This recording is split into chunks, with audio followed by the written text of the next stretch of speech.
So I just learned kind of what a JV was today. You brought up your first JV deal today, and how excited you were that someone else was going to promote you. Can you kind of describe what happened, what the JV deal was, and what were the results of it, and how that has led you to doing over 250 JVs today?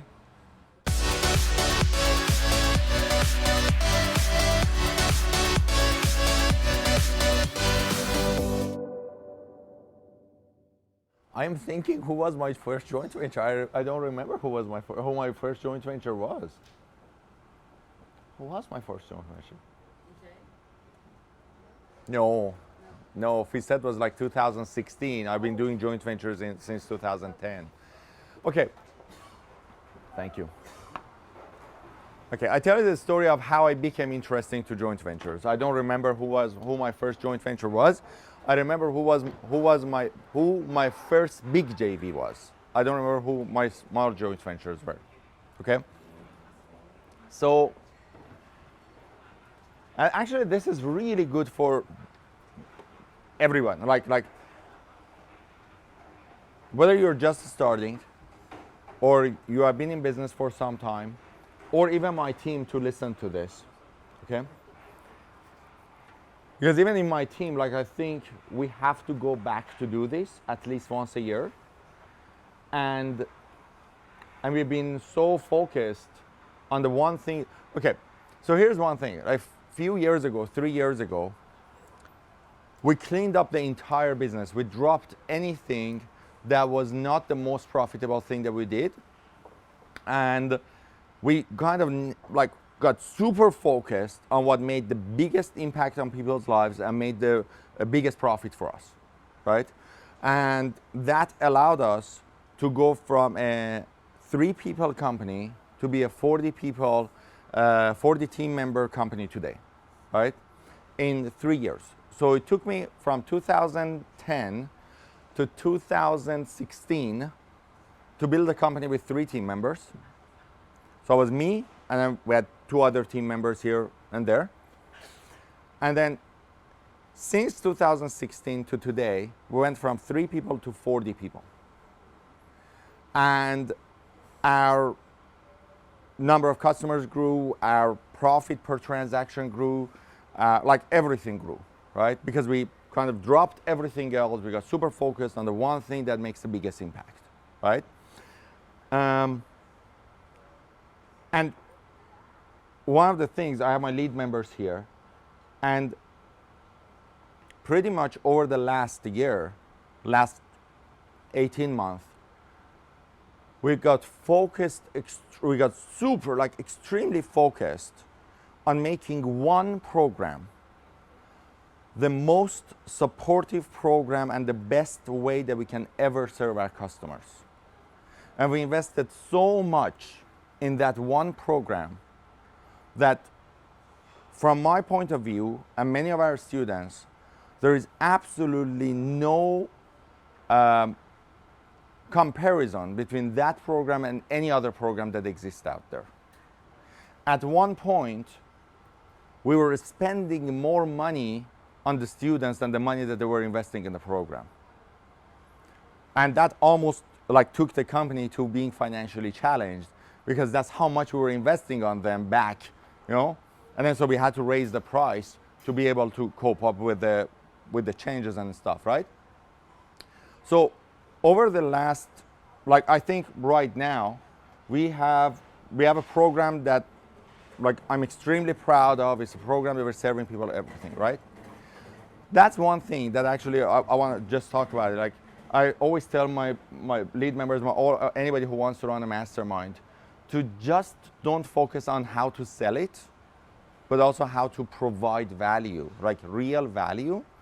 And like I hire an independent contractor to come in and tell us how much we suck. I mean, like literally, we get like 120-page report on like everything we do good and bad in the company, right? As the result of that, we were able to build a program that we ended up to build, right? So that's one thing, that's one piece, just right out there, right? But first days, I got started. And when I got started, actually, this is a part of the story again. Like many times I tell my story, but I kind of cut my story, because if I want to tell every day of my story, like it's just gonna go forever and ever and ever, right? But this is the part that again nobody has asked me. Nobody asked me or don't share publicly.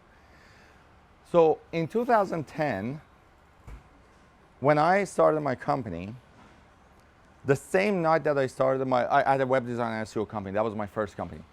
When I started my web design and SEO company, I knew nobody knows me and I couldn't speak English properly, right? So one of the things I knew is that if nobody knows me, it would be really hard to get clients. And I didn't want to be the immigrant who doesn't speak English and owns a web design company with no clients whatsoever. So one of the things that it is that, and write this sentence down, you build credibility with marketing. You build your credibility with marketing. But you can lose or reinforce your credibility with delivery. You build your credibility with marketing, but you can lose or reinforce it with delivery. Now, what does that mean? That means that if you want to be known as a person who has credibility in an area, you have to market the fact that you are credible. If you are the best of the best of the best in an industry, and you don't market yourself as the best of the best, you will be the best kept secret in the industry.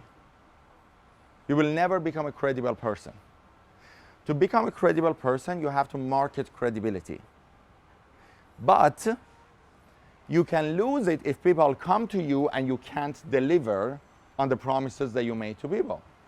Or you can reinforce that credibility if you actually are great and you actually can deliver on that promises that you made to people, right? So you build your credibility with marketing, but you can lose or reinforce it with delivery. Now, I knew that in 2010, right? And when I started my web design company, the same night, I said, I need to build my credibility. I don't want to be the new immigrant who can't speak English and owns a web design company that has no sample of job. So I went to meetup.com and I started a group called Vancouver Business Network. Okay? Now, there is a way of naming stuff that carry credibility just because the way that you named it. And Vancouver Business Network just got me the credibility, because like, who did I become? The next day, I became the founder of Vancouver Business Network, who happens to own a web design company. See? I built the credibility with marketing. Then I went and made a business card for Vancouver Business Network, not for my web design company. So my business card was not for what actually was making money for me, but my business card was for something that built my credibility. So I started going out, I started handing out to people, like I started going to networking events. I stood up, and instead of saying, hi, my name is Iman Agai, I do web design, and if you need a website, come and talk to me, which is what most web designers do, right? I went out and I said, hi, my name is Iman Agai, I am the founder of Vancouver Business Network. Every week, we do a free event for entrepreneurs. I have my business cards that gives you the address and location for every single event. And we're more than happy to have you at our events to network with each other and be. Do you think we will come to that event? It's a free event, entrepreneurs, they want to network with each other. It's an irresistible offer, right? That's again, going to the deals, right? Are you giving people an irresistible deal? Are you giving them an irresistible offer? They're like, sure, why not? So I started passing these business cards to everyone. People came to Vancouver Business Network, came to the event. Now they're in my house. Then I stood in front of the room and I served people with the networking event. Everybody was connecting with each other. Now that everybody was connecting with each other, I was one of them. But I was the host of the event, right? When you're the host of the event, you have credibility just because you're the host, because you brought 50 people tonight here. So if you have samples of jobs, it doesn't matter anymore. Because you happen to have a web design company, but it's not your main focus. It's the Vancouver Business Network, it's networking events is my main focus, right? So that's how I started getting clients after clients after clients.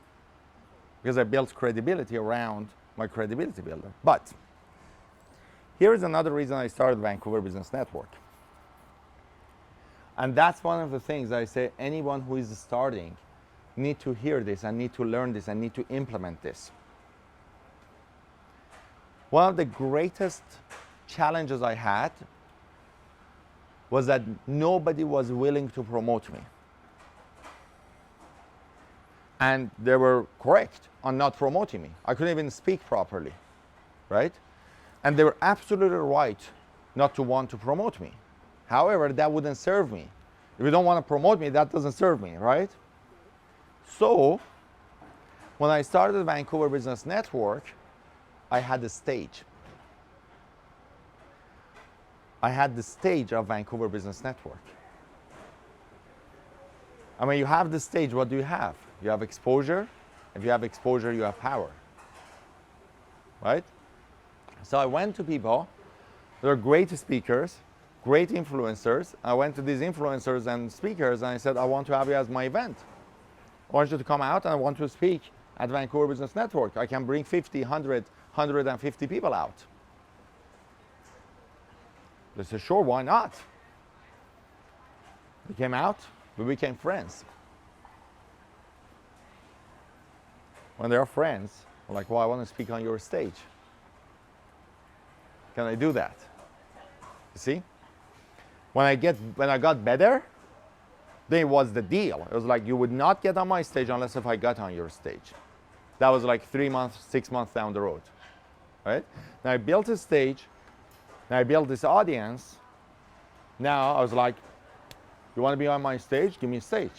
So I went after all of these people who had networking events, connections, and had my customers in their groups. Like, I like to present to your group. My talk, my title, the topic of my talk is how to have a killer website that increases your sales. I remember the title of my talk was how to have a killer website that increases your sales. And yeah, that was the deal. So I was getting 1 or 2 talks a week, a month. Just getting on the stage and I was selling web design or search engine optimization, depending on what talk they wanted, right? And then, well, I built lots of JVs that way, right? I got on a lot of people's stages because I owned this network. Costed me, like the price of it was $89 for every 6 months. It's a meetup group cost. $89 every 6 months. I would change my everything, change my whole life, right? But I realized I need to get bigger stages. I need to get bigger speakers. So what I did, I put a multi-speaker event. And that's actually exactly what I wanted my team to hear, which happened that Brady left. I don't know where. But here is the thing. I put together a multi-speaker event. I went to these friends that I built through Vancouver Business Network. I got the best of those speakers, right? So I went to the best of the best, and I said, I want you to speak at my event. But there is one difference. If you want to speak at my event, you have to promote the event. Can you do that? And they're like, yep, we can promote the event. I'm like, okay, sounds good. So I got the first person. I went to the next person and the next person and the next person. Now my first big joint venture was John Chow. And John Chow is the #1 online marketing blogger in the world. At the time, he was the 3rd biggest online marketing blogger in the world. And he used to live in Vancouver at the time. And I had him at Vancouver Business Network. So he spoke at Vancouver Business Network. He didn't have any stage. I never asked him. So he became a friend because I gave him a stage time. I went to him. I'm like, John, I want to have you at my event, but there is a catch here for this event. I was like, what? I'm like, you got to promote it. you got to promote this event. I said, sure, no problem. He had 100,000 people mailing list. Had 100,000 people mailing list. I sent an email out. It's like, hey guys, 3 weeks from today, I'm speaking at Marketing Mastery Summit. The 8 speakers, 8 big name speakers are coming out there. They're speaking, and come and get a ticket. And I don't remember how many tickets he sold, but he sold a ton of tickets. And we got to the day of the event, and yeah, that was my first big event. And I actually didn't show up at that event because I had bleeding in my digestive system, so I ended up at hospital. I ended up on my deathbed actually the night before that event. But that changed all of my life. Well, lots of things changed my life, but that night that I ended up on my deathbed changed the whole course of my career. And yeah, but that was how I got my first big joint venture.